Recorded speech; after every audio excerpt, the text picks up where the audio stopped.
예, 안녕하세요. 조뱅 설전입니다. 오늘은 경기대학교 조성환 교수님을 모시고 제가 말 좀 덜 끊어먹고요. 제가 무례하지 않게 노력하고, 제가 원래 천성이 무례해서 아무튼 간에 모시고 지금 급박하게 돌아가고 있는 산적한 뉴스를 한번 다뤄보겠습니다. 예, 안녕하세요. 네, 안녕하세요.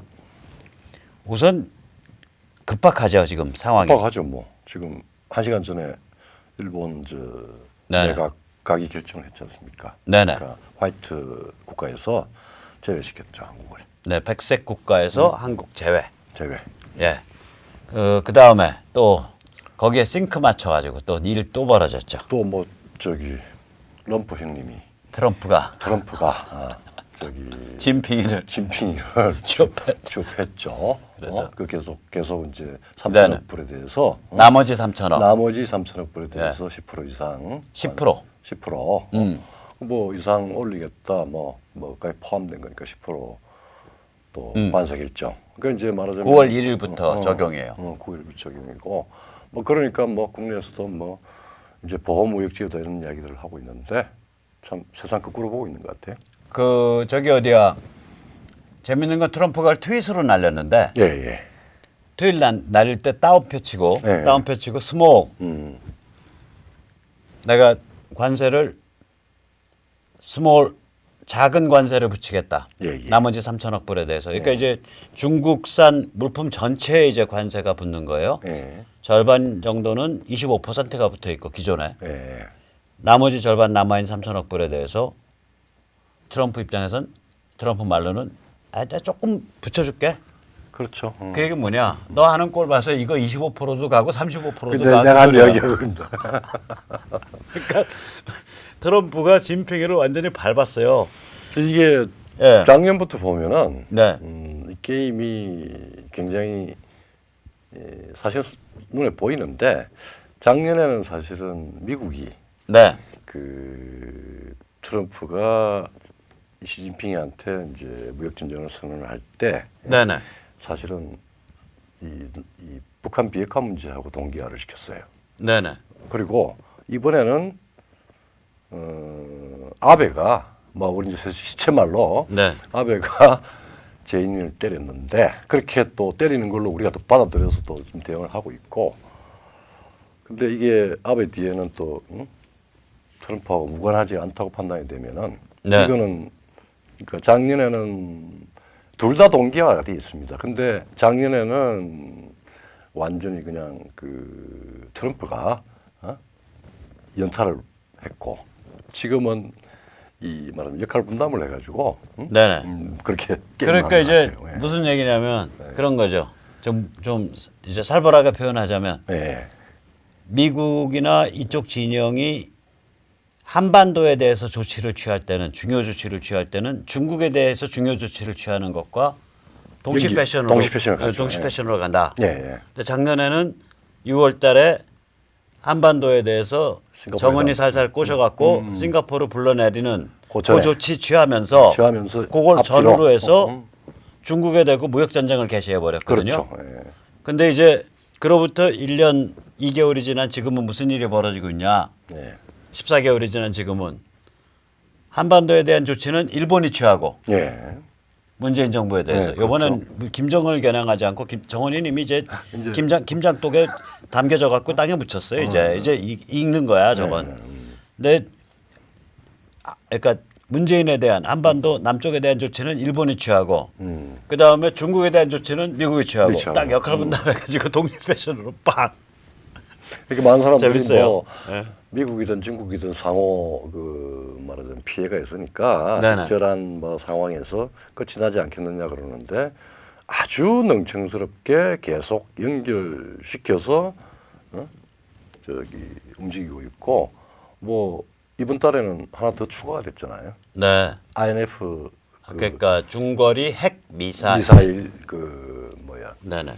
협정 폐기. 네. 작년에 이제 러시아에 선언을 해놓고 그 사실 목적은 중국이 있단 말이에요. 네, 중국의 동펑을 겨냥하는 거죠. 그 겨냥하는 건데 중국이 그것도 항복하지 않을 거니까 나온 게 말하자면 아시아 태평양 라인에서 미국이 전술핵을 사용 가능한 그러니까 강도를 폭발력을 낮추고 그다음에 아주 정밀하게 그 사용할 수 있는 방식으로 해서 국방장관이 예스퍼가 청문회하면서 사용한다. 그리고 핵태세 보고서부터 시작해서 그 운용 매뉴얼까지 다 만들어서 발표를 했죠. 그러니까 이제 이거는 우리가 근데 두 개는 약간 구별해야 되잖아. 뭐냐면 중거리 탄도 핵 미사일 그게 그렇죠. 이제 INF고 그렇죠.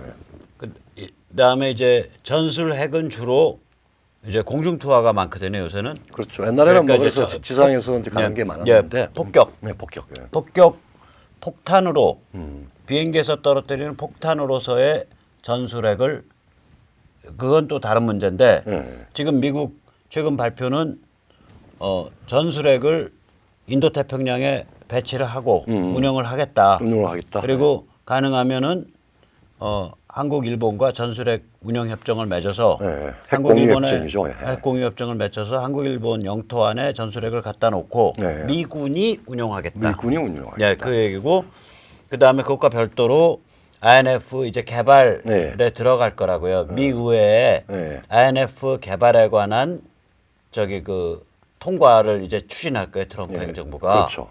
그래서 그렇게 INF 그러니까 중거리 탄도 핵 미사일 개발해서 저기 뭐 여기에다 박아넣겠다는 거 아니에요. 그렇죠. 그것도 인도 태평양에. 예. 그러니까 이건 뭐냐면은 중국을 완전히 군사적으로 꼼짝 못하게 딱 왁구를 짜놓고 녹여버리겠다는 거라고요. 그렇죠. 중국의 공산당과 인민해방군 체제를 녹여버리겠다. 그러니까 이거 미중 전쟁 끝까지 가는 거라고. 끝까지 가죠. 뭐 한 10년, 15년 봅시다.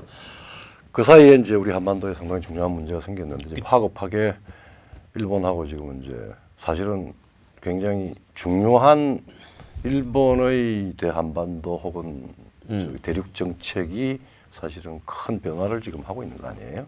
지난번에 그 박씨께서 이야기를 했듯이 남북한 분단을 그냥 잘 즐기면서 현상 유지를 하고 있었는데 트럼프와 손잡고 한반도 현상 변경까지를 전략적으로 참여하겠다라고 하는 거나 마찬가지예요.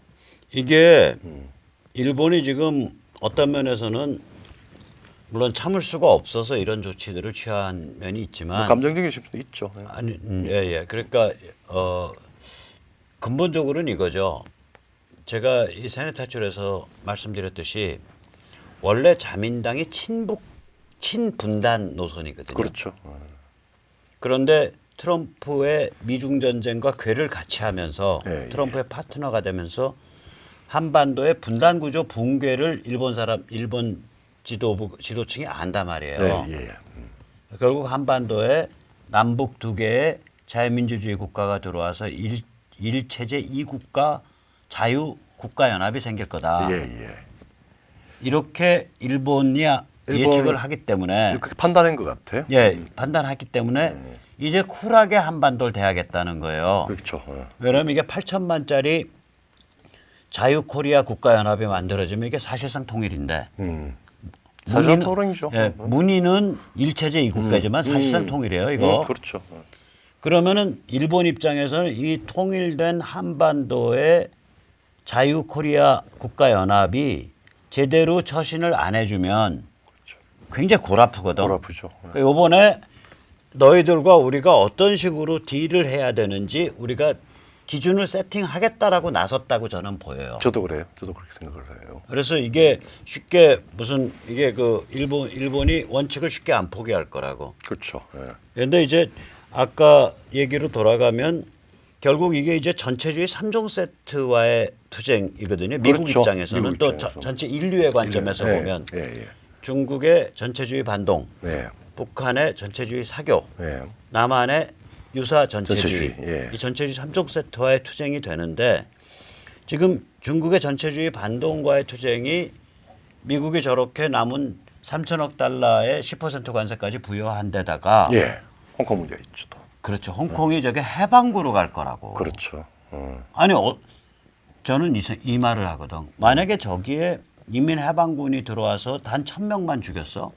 그날로 중화 인민공화국은 폐업합니다. 그럴 가능성이 있죠. 아니 폐업을 해요. 왜 그러냐면 89년에는요 전 세계가 중국을 고립해도 중국이 견뎌요. 그렇죠. 맞아요. 1989년에는. 그런데 지금은 그로부터 30년이 지난 2019년인데 2019년. 지금 만약에 전 세계가 나서서 중국 불매운동 일으키고 중국 투자 환수하고 중국을 비난해 버리면 중국이 폐업을 해야 된다니까. 뭐 중국 공산당이 폐업하고 예. 광동 정부가 분리되고 뭐 그러니까 난리가 벌어진다고. 벌어지죠. 그러니까 뭐 중국이 인민해방군을 투입해 가지고 유혈 사태를 못 일으켜요. 네. 유혈 사태를 못 일으킨다는 얘기는 뭐냐면 홍콩 사람들이 죄송합니다. 세게 말해서 간이 부어 갖고 네. 끝까지 가자 그러고 나가는 저 유혈도요. 보통 유혈 해 가지고는 안 돼요. 지금 홍콩 분위기 보면 제가 보면 6자리 유혈을 해야 저게 진압이 돼요. 그렇죠.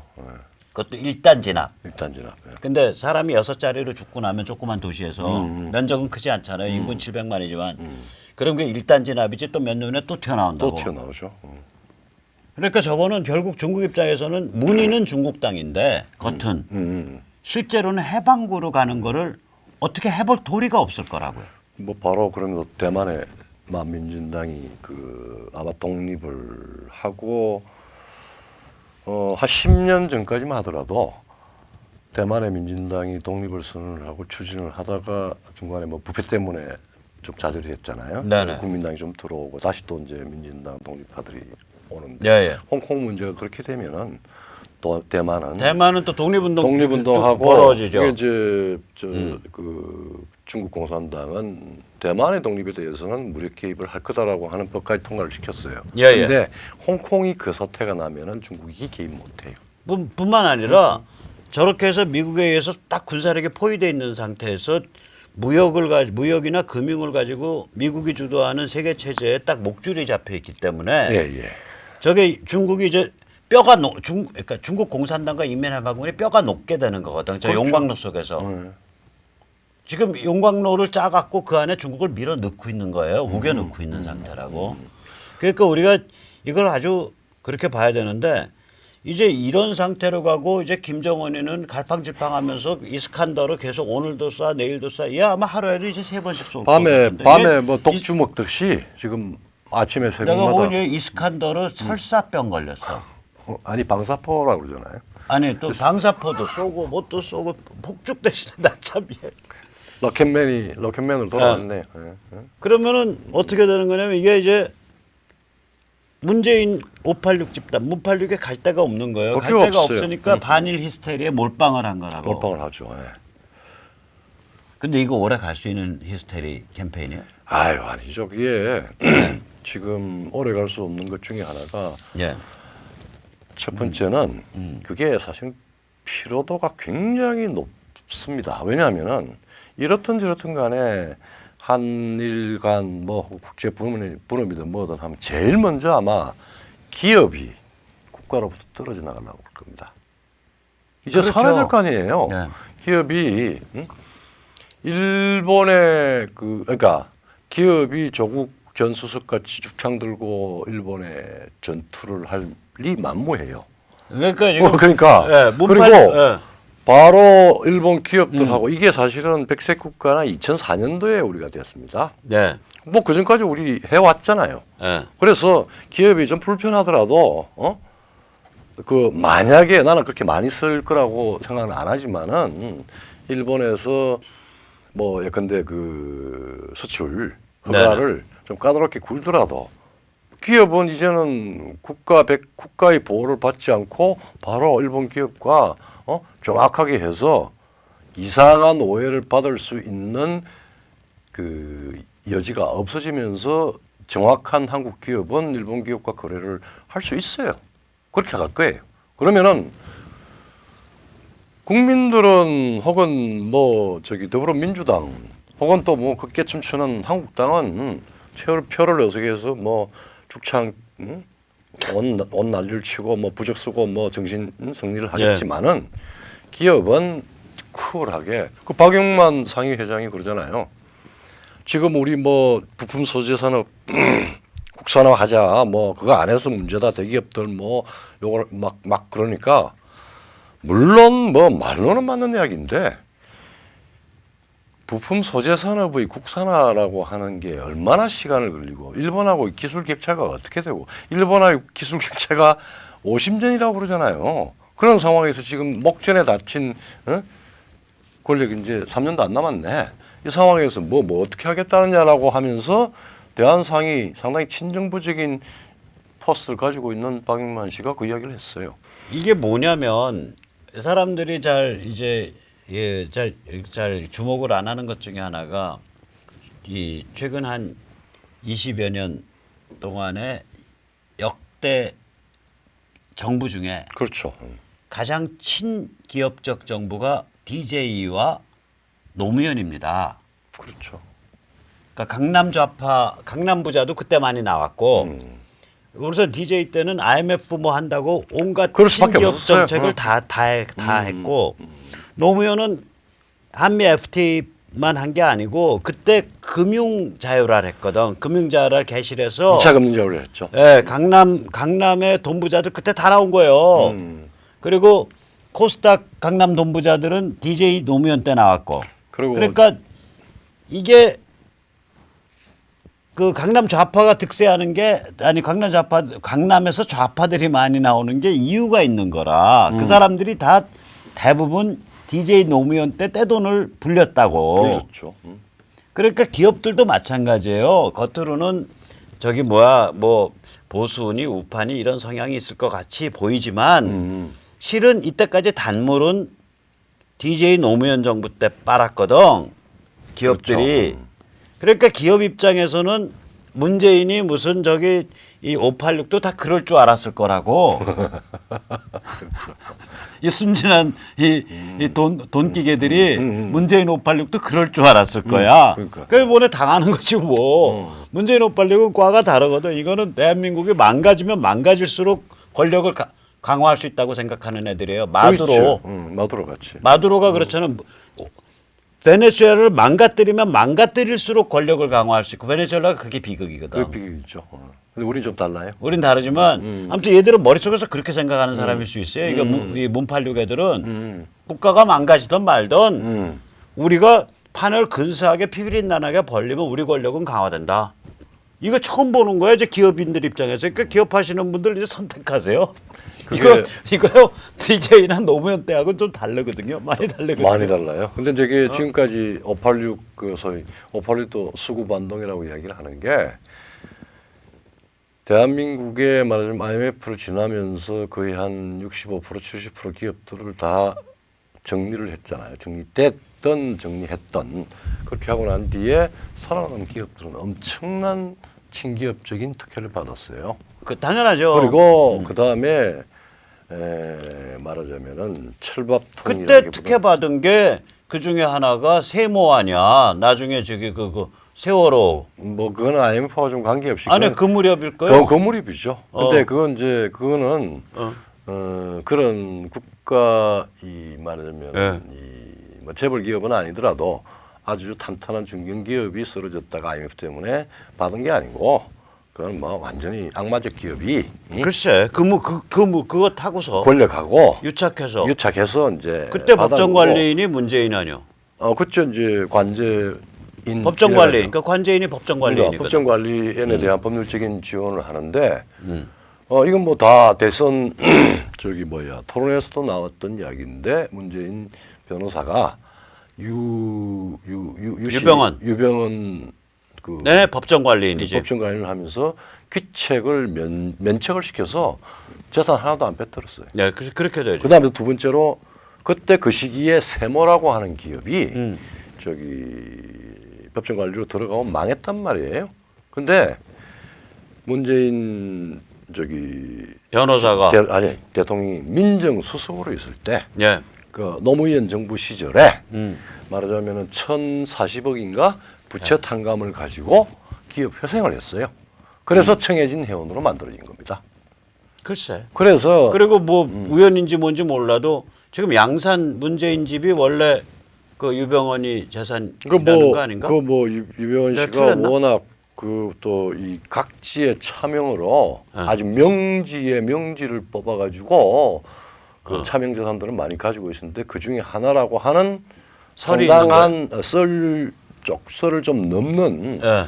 그런 이제 그 뭐 아닐 수도 있겠네. 그럼 저는 주장하는 거 아니에요? 그런 설이 있더라. 그런 풍문과 설이 있고 또 설이 그걸 있더라. 주장하는 아주 강력한 논리를 갖춰 주장하는 사람들이 있는데 어쨌든 그 뭐 그런 정도로 해서 예, 예.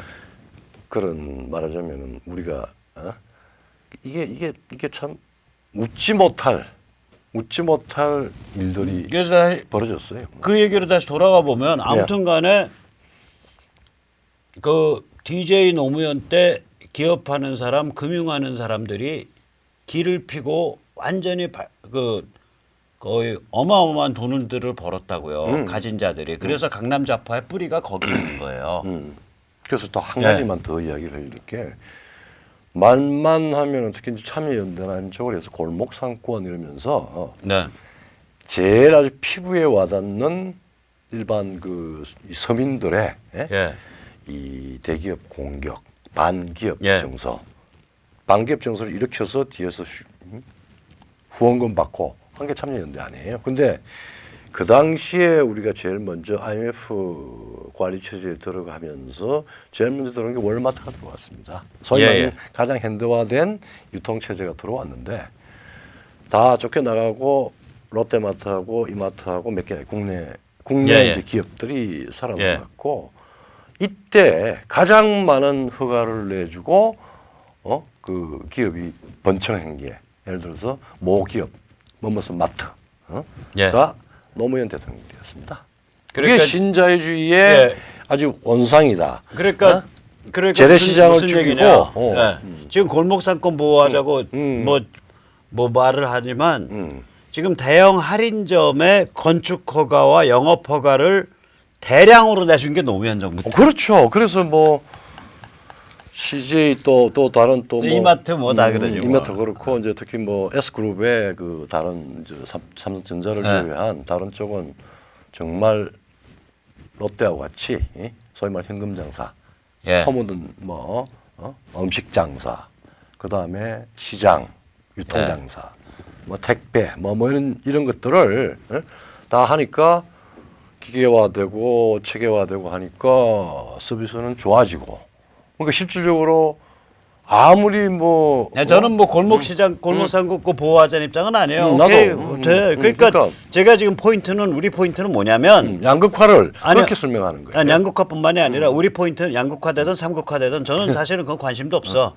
왜냐하면 세상은 어차피 그럼 일관된 비교적 공정한 룰을 가지면 룰이 이 룰을 하다가 이 룰로 바뀌면 물론 바뀔 때 사람들 고생하고 억울한 일 많이 당하지만 시간이 지나면 또 이 룰에서 또 적응해서 또 좋은 생태계를 만들 수 있어요. 그렇죠. 그러니까 꼭 골목상권을 다 유지하고 저기 대형 할인마트는 들어오면 안 된다.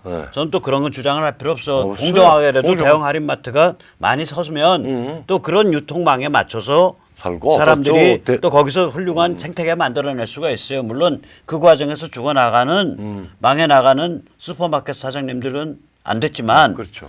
어쨌거나 지금 그 얘기가 포인트가 아니라 역설적으로 DJ 노무현은 가장 친기업적 정책을 pis어요. 결과적으로 그렇게 됐죠. 말은 막 달랐어요. 네, 친기업.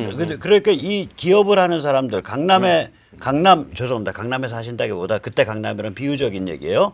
아무튼 또 돈이 있고 투자를 돌리는 사람들, 금융하는 사람들, 이 사람들이 본능적으로 이쪽 깡통진보 진영에 대한 호감이 있다고요. 호감이 있고 신뢰가 있었다고. 그렇죠. 그런데 이걸 다 찜쪄먹고 있는 거예요 지금 그렇죠. 문재인 오판력이 이 반일 히스테리 일으키면서. 그렇죠. 그러니까 지발등을 지가 찍고 있는 거예요. 그렇죠. 열심히 찍으세요.